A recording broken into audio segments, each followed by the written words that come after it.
தண்ணீரை மட்டும்தான் அந்த மாதிரி சொல்லிட்டு இருக்காங்க. என்னன்னா நீர் சேர்ந்துன்னா சீர் சேர்ந்துன்னு.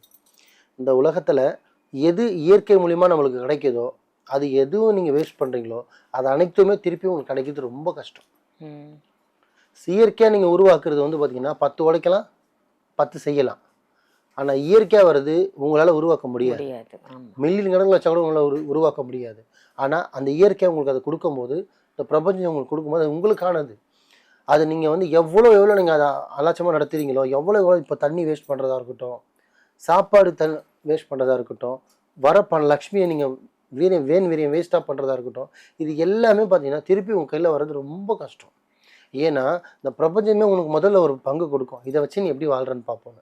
அதை வச்சு நீ 4 பேருக்கு உபயோகமாக இருந்து நீ வாழ்ந்துட்டீங்கன்னா அதுக்கும் மேலே நீங்கள் போயிடலாம்.